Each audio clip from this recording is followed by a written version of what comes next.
और शिक्षा मुझे भी मिली। जब वो विधानसभा में 5 साल थे तो मेरी और उनकी सीट एक थी। तो जो भी बात, जो भी भावना, जो भी अपने विचार, जो भी एक जनता की लड़ाई कैसे लड़ी जाती है, मेरे पास से मैं देखता रहता था, सुनता रहता था, समझता रहता था। तो जितना इसमें उन्होंने पिछले 5 साल में जब मैं विधायक था मिला, एक बेटे जैसा मिला, एक छोटे भाई जैसा मिला। और सिद्धार्थ का जहाँ तक सवाल है, उससे भी मेरा रिश्ता वही बनवा के गए थे। मुझे याद है जब दिल्ली में हम परिवार के लोग जब 2 बार ऐसी घटनाएं घटी और हॉस्पिटल में रहे, उससे पहले श्रीनिवास तिवारी रहे, तब भी सिद्धार्थ को लोगों ने जो बात कही थी, सिद्धार्थ को याद है नहीं है, मुझे याद होगा। तो मैं परिवार के हिस्से के रूप में यहाँ आपके बीच में उपस्थित हूँ। साथियों, जैसा कि देश में एक अलग तरह का वातावरण चल रहा है, जिसमें लोकतंत्र पर प्रहार है, संविधान पर प्रहार है, और राहुल गांधी जी को, आदरणीय दिग्विजय सिंह जी और कांग्रेस पार्टी को एक भारत जोड़ो यात्रा निकालने की आवश्यकता पड़ी। उसका उद्देश्य मात्र एक था कि देश में जो नफरत और घृणा, इंसान में भेद होने की प्रक्रिया चल रही है, वो भारतवर्ष की प्राचीन सभ्यता और परंपरा नहीं। भारतवर्ष की प्राचीन सभ्यता और परंपरा न्याय की है, अधिकार देने की है, त्याग की है, बलिदान की है। भारतवर्ष की प्राचीन परंपरा मानवीय अवधारणाओं की रक्षा करने की है, गरीब की, सबसे पीछे, सबसे नीचे बैठे हुए व्यक्ति का सबसे पहले ध्यान रखे, इसकी है। साथियों, जब भगवान राम वन में राजा दशरथ के आदेश पे गए थे, तो उनको जब वन में सबसे पहले कौन मिला, तो उनको केवट मिले, उनको सबरी मिली, आदिवासी मिले, किसान मिले, वनवासी मिले, मानव मिले। उस समय भी राजा से भगवान था। कई राजा आसपास के राज्यों के बड़े बड़े सिकंदर थे, वो भी उस वन में जब भगवान राम तपस्या करने के लिए गए तो उनको मिल सकते थे, साथ दे सकते थे, रावण से लड़ने में सहयोग कर सकते थे। ये मीडिया के साथी भी हैं, उनके सामने भी विनम्र प्रार्थना करना चाहता हूँ। मैं एक ही बात कहने आया हूँ रीवा की धरती पर कि ये आगाज यहाँ से हो, मध्य प्रदेश की एक एक जगह गूंजे कि 3000 रुपया कुंटल किसानों के गेहूं का भाव, धान का भाव, अनाज का भाव होना चाहिए कि नहीं होना चाहिए। ये विधानसभा अध्यक्ष जी अगर इसका सहयोग नहीं करे तो उनको सबसे पहले वापस रीवा बुला, ये इस ताकत को रोकते हैं, करने को रोकते हैं। तो जो साथी, जो किसान बीजेपी का, जो साथी बीजेपी के विचार का काम करता है और किसान है, तो उसको विचार करना चाहिए कि अगर किसान की खेती के मूल्यों का काम नहीं देगी जो सरकार, तो किसान के बच्चे जैसे आज भटक रहे ऐसे आगे क्या होगा उसके भविष्य का। तो विधानसभा अध्यक्ष ने इस बात के लिए मुझे निलंबित किया। मैंने जब उनसे दूसरी बात पूछी कि शिवराज जी, आपने 4 लाख करोड़ रुपए का कर्जा मध्य प्रदेश में ले लिया, हर हफ्ते 500 करोड़ रुपए, हर हफ्ते 500 करोड़ रुपए, और जिस दिन बजट आया उसी दिन 3000 करोड़ रुपया ब्याज देने के लिए, उसी दिन जिस दिन बजट था वापस कर्जा ले लिया। यहां तक की बात नहीं थी, उसी दिन 27 तारीख को रिजर्व बैंक की एक विज्ञप्ति थी जिसमें 18 साल पहले, 19 साल पहले जो कर्ज लिया था, 10,000 करोड़ की संपत्ति 3000 करोड़ में रिजर्व बैंक नीलाम कर रहा। मतलब एक दिन की 3 घटना। इधर मध्य प्रदेश शासन का बजट आ रहा है, उधर हमारी सरकार 3000 रुपए ब्याज देने के लिए ऋण लेनी, और 20 साल पहले उसी दिन रिजर्व बैंक 10,000 करोड़ की संपत्ति 3000 के बदले बेच रही है। ये तस्वीर थी मध्य प्रदेश की आर्थिक। क्या ये सवाल पूछना बुला दिया? थोड़ा दिन पहले आपने एक हवाई जहाज खरीदा, उसका एक्सीडेंट करवा दिया, फिर एक हवाई जहाज की निविदा बुला ली, और इधर कर्जा ले रहे। तो ये क्या अभी सारा कर्जा लेके आप हार जाओगे तो आने वाले मुख्यमंत्री कमलनाथ बनेंगे तो भार को कैसे उठाएंगे? अगर मैं नहीं पूछूं तो कौन पूछो? आप पूछना चाहिए कि नहीं पूछना? तो मेरे ये बात भूल गए, तो इन्होंने मुझे सस्पेंड कर दिया है। एक विधायक के लिए, एक संसदीय अच्छा कार्यभार एक जनप्रतिनिधि के लिए काला होता है जब उसको निलंबित कर दिया जाए। अगर एक विधायक को सस्पेंड कर दिया, ये कह दिया कि तुम्हें विधानसभा से बाहर रहना है, इसका मतलब वो अपने काम में अपूर्ण है, एक तरह से उसको धब्बा रहता है। साथियों, मैंने कोई गलती नहीं की थी, सब संसदीय मर्यादाओं के अनुरूप ही बात की थी। कोई नियम कायदे या कोई कानून व्यवस्था के अनुसार मुझे सस्पेंड नहीं किया, मैंने कोर्ट में भी लगाया है। पर ये अपराध किया किसने? ये हमारे विधानसभा अध्यक्ष आपके जिले के जो विधायक होंगे, वो बीजेपी के अगर कार्यकर्ता बनना चाहते हैं तो मैं बहुत बुजुर्ग है, बहुत सीनियर है, उनके चरणों में सर रखकर उनका सम्मान भी करता है। पर इस तरह का अपने धर्म के प्रति, अपने कर्म के प्रति न्याय नहीं करता, ये एक तरह का अपराध है। और मैं रीवा के उनकी विधानसभा के परिवारजनों से, खासकर किसान भाइयों से यह अनुरोध करना चाहता हूँ पावन धरती से कि मेरे साथ जो हुआ उनसे सवाल करो। जनप्रतिनिधियों के साथ ऐसा अन्याय होगा, विधानसभा अध्यक्ष करेगा तो अल्टीमेटली संविधान और लोकतंत्र बचेगा कैसे? और आज जरूरी क्या है? सबसे जरूरी है संविधान बचाना, लोकतंत्र की रक्षा करना। आज जब राहुल जी बार बार कहते हैं संसद में हमारा माइक बंद कर दिया जाता है, राहुल जी बार बार कहते हैं कि जो स्वास्थ्य संस्थाएं हैं उनको मैनिपुलेट करके विचारधारा के लोगों को बिठाया जाता है, जब राहुल जी कहते हैं कि मीडिया, कभी सुना हमने इससे पहले किसी देश में केवल हिंदुस्तान में नहीं कि प्रधानमंत्री के नाम से गोदी मीडिया, मोदी मीडिया, कितना अपमानजनक व्यवस्था है। मीडिया लोकतंत्र को बैलेंस करती है, चलाती है। हमारे जनप्रतिनिधि लोकतंत्र में मीडिया के पत्रकारों से डरते हैं कि यार ये न्याय की बात करेंगे तो उसको भी प्रश्न है, तो ये ऐसा देश बनाना चाहते हैं। साथियों, बहुत लंबी बात हो गई है, मैं आप सबसे हाथ जोड़ के प्रार्थना करना चाहता हूं कि जब एक साल बाद हम सब यहाँ फिर एकत्रित हो तो सिद्धार्थ तिवारी विधायक के रूप में होना चाहिए। आप सबसे अनुरोध है, हाथ जोड़ के प्रार्थना है कि हम सब मिलकर तिवारी जी के, सुंदरलाल जी के, पूरे तिवारी परिवार के रीवा के साथ किए हुए उनके पुण्य का इस बार सब उनको प्रतिसाद देंगे। आप सब तैयार हो? अरे हाथ उठा के फिर से बताओ तैयार है?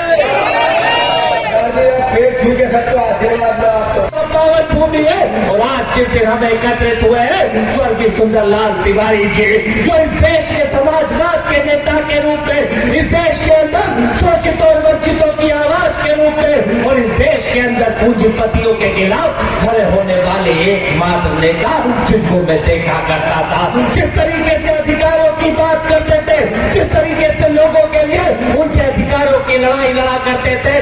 जब भी इस रीवा के अंदर आया करता था तो कहीं ना कहीं इस रीवा के अंदर जब मैं पहली बार आया तो एक ऐसा नारा चला था, सिद्धार्थ भाई सबसे पहले उस विरासत को आप संभाल रहे हो, वो विरासत जो स्वर्गीय दादा किसी विरासत है, वो विरासत जो स्वर्गीय सुंदरलाल जी की विरासत है, वो विरासत जो कहीं ना कहीं शोषित वंचितों, दलितों को और गरीबों को साथ लेने की विरासत है। मैं आपसे निवेदन करने आया हूँ कि हाथ उठा के इकट्ठे होकर एकत्रित होकर बात करने की जरूरत है कि लोगों के अधिकारों के ऊपर जिस प्रकार से हिंदुस्तान के अंदर डाका डाला जा रहा है, अगर उस डाके के खिलाफ खड़े होना है तो इन शोषितों और वंचितों को साथ लेना होगा, क्योंकि इस देश के अंदर कहीं ना कहीं वो पूंजीवाद की वो ताकतें, जो कहीं ना कहीं सामंतवाद की वो ताकतें, जो समाजवाद की ताकत को खत्म करने पे लगी हुई है। और ये समाजवाद की अगर ये ताकत थी, जो समाजवाद की ताकत को लेके स्वर्गीय सुंदरलाल जी तिवारी जी चले थे, अगर आज हमें उन्हें श्रद्धांजलि देना है तो कहीं ना कहीं उन अधिकारों की बात करना पड़ेगी, जिन अधिकारों के लिए वो अपने जीवन में लड़ते रहे, कहीं ना कहीं बात करते रहे और कहते रहे। मैं निवेदन करना चाहूंगा कि हौसला तो मंजर भी आएगा, जाते के पास चलकर समंदर भी आएगा, चक्कर न बैठ मेरे रीवा के निवासी, और भी मजा भी आएगा, मजा भी आएगा। इस बात को इसलिए वंचितों और दलितों को साथ लेते हुए, इस देश के अंदर को साथ लेते हुए तो समाजवाद की अलग निकलेगी कहीं न कहीं गरीब की आवाज के साथ, गरीब की बातों के साथ। और जिस तरीके से इस देश के अंदर लोगों के अधिकारों का हनन हो रहा है, उसके खिलाफ जब हम एकत्रित होंगे तो कहीं न कहीं उनको हम सच्ची श्रद्धांजलि देंगे।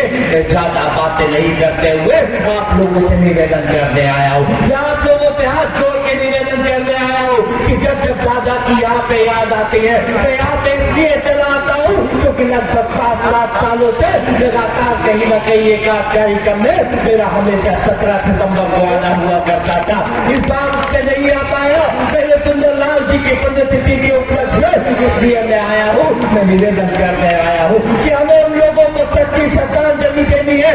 निवेदन करना है कि रीवा के अंदर जो समाजवाद की अलग लगी हुई थी, जो कहीं न कहीं लोगों को साथ लेने की अलग लगी हुई थी, उस बात को साथ लेके चलने की जरूरत है। अंतिम शब्दों के साथ जो आए शेर आप लोगों के लिए है, वो जो शेर सिद्धार्थ तिवारी जी के लिए है, तो कहीं ना कहीं सिद्धार्थ को एक लंबा सफर तय करना है। मैं शेर के साथ अपनी बात खत्म करूंगा कि जो सफर की शुरुआत करते हैं, जो सफर की शुरुआत करते हैं वही मंजिलों को पार करते हैं।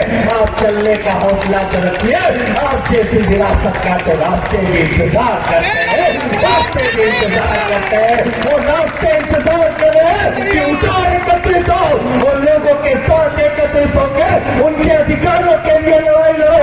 आज देश और प्रदेश के अंदर जिस प्रकार से बिजली के बिल के नाम पे परेशान किया जा रहा है, जिस प्रकार से किसान को फसलों के दाम पे परेशान किया जा रहा है, इस देश के अंदर अच्छे दिन के नाम पे आने वाले लोग, रोजगार के नाम पे आने वाले लोग, महंगाई के खिलाफ आने वाले लोग आज हिंदू और मुसलमान पे अटक गए हैं। ये याद रखना नौजवानों, न राम खतरे में है, न अल्लाह खतरे में है। क्या खतरे में है तो इस मुल्क की आवाम खतरे में है, न हिंदू खतरे में है, न मुसलमान खतरे में है। अरे मेरे यारों, इस धर्म का चश्मा तो उतारो, इस हिंदुस्तान के किसान के फसलों के दाम और नौजवान के रोजगार खतरे में है, रोजगार खतरे में है। इस बात को ध्यान रखना कि जब तक एकत्रित होकर अपने अधिकारों की बात नहीं करोगे, जब तक एकत्रित होकर अपने बातों की बात नहीं करोगे, और जब तक एकत्रित होकर इनको सबक नहीं सिखाने का काम करोगे, नहीं तो वापस वैसे ही कर जाओ जैसे वो तो रंगा और बिल्ला आए थे। अभी उनमें से एक तो वापस रीवा आए थे, और जैसे उन्होंने भाषण दिए थे कि हमारे आदरणीय गुरुदेव और सुंदर भैया तो हम लोग आज स्मरण करते हुए श्रद्धांजलि अर्पित करते हैं। सिद्धार्थ ने मेहनत करना तो शुरू किया है, जनता के बीच में जा रहा है। इसको मैंने कहा था कि जनमानस में काम करना है तो थोड़ा झुकना सीख,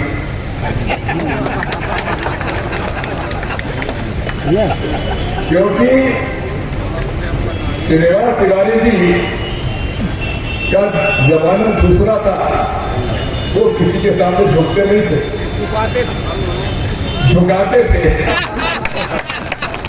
लेकिन सिद्धार्थ ने अपना काम करने के तरीके में फर्क किया है और जनमानस के बीच में जा रहा है। 17 सितंबर से लेकर आज तक सभी विधानसभा क्षेत्र में इसने जन अधिकार की यात्रा की। यही तो राजनीति है। जब तक लोकतंत्र में लोगों को अधिकार नहीं दिया जाएगा तब तक लोकतंत्र बचेगा नहीं। यही तो मूल आधार है लोकतंत्र का। विपक्ष का रोल क्या है? विपक्ष का रोल यह है कि जनता के बीच में रहकर जनता की आवाज बुलंद करें। बिजली के बिल बढ़े हैं, आंदोलन करो। गरीब को सताया जा रहा है, आंदोलन करो। गोविंदगढ़ के अंदर और सतना की जो रेलवे लाइन सिंगरौली की निकल रही है, उसके लोग को मुआवजा नहीं मिल रहा है, किसान आंदोलन कर रहे हैं, तो उनके साथ जुड़ो। लड़ाई तो लड़नी पड़ेगी, क्योंकि जिस विचारधारा के साथ हमारी लड़ाई लड़ रही है वो मूल रूप से लोकतंत्र विरोधी है।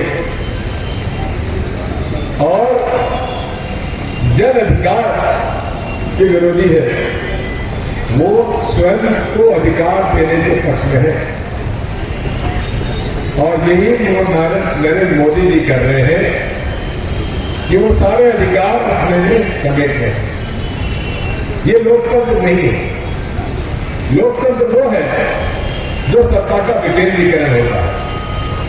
महात्मा गांधी ने ग्राम स्वराज की कल्पना इस देश को दी थी और राजीव गांधी जी ने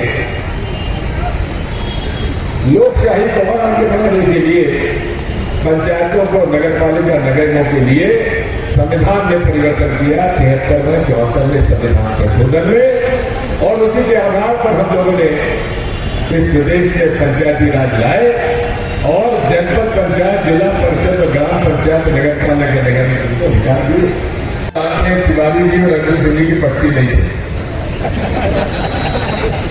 लेकिन हमेशा मजाक में कहता था कि आपके दोनों के झगड़े में मैं नहीं पड़ने वाला, क्योंकि आप दोनों से गुरु हो, कब एक हो जाओगे हमें भरोसा नहीं है। और हमेशा दोनों ने जब कांग्रेस में संकट आया, दोनों ने मिलकर कांग्रेस का साथ दिया और कांग्रेस की लड़ाई लड़ी। इसलिए इस विंध्य प्रदेश की धरती पर इन दोनों महान हस्तियों से हमें सीख लेना चाहिए। आंतरिक विरोध होना स्वाभाविक है, परिवार में हो जाता है, ये तो राजनीति है। लेकिन जब संकट आता है, संकट काल में किसी भी हालत में हमें हमारा जो मूल लक्ष्य, जो हमारा एम है, उससे भटकने की आवश्यकता नहीं है। आज रीवा विधानसभा क्षेत्र के सेक्टर मंडल के लोगों से चर्चा हुई। बहुत सारे हमारे लगभग 35-40 लोगों ने भाषण दिए, खुलकर भाषण दिए। लेकिन एक बात सब सामने आई कि हमें एक होकर ही चुनाव लड़ना चाहिए। उम्मीदवार कोई भी हो, लेकिन हमें रीवा में चुनाव जीतना है और भाजपा को हराना है। कौन कहता था कि हम लोग महापौर का चुनाव जीत जाएंगे, लेकिन महापौर का चुनाव हम जीते और उसके लिए रीवा विधानसभा क्षेत्र का जो शहरी क्षेत्र है, उनके मतदाता भाइयों और बहनों के प्रति मैं आभार व्यक्त करता हूं, जिन्होंने भाजपा को भूल चढ़ा दिया और एक जमीन से जुड़ा हुआ हमारा कार्यकर्ता जो लंबे समय तक पार्षद रहा, हमारे नगर निगम में विपक्ष का नेता रहा, बाबा मिश्रा को आपने चुनाव जिताया। अब ये जवाबदारी उनकी हो जाती है कि वे रीवा शहर के सौंदर्यीकरण के बारे में जन जन के बीच में जाकर काम करें। और मुझे उम्मीद है मुझे, क्योंकि जिस प्रकार का मानस है इस युवा नेता का, भैया पीछे आइए, ओ भैया, जो हमारे गरीब मोहल्ले हैं, अनुजाति जनजाति के मोहल्ले हैं, झुग्गी झोपड़ियों के मोहल्ले हैं, उन पर विशेष तौर पर ध्यान देंगे और इसको और सुंदर बनाने का प्रयास करेंगे, हमें भरोसा है।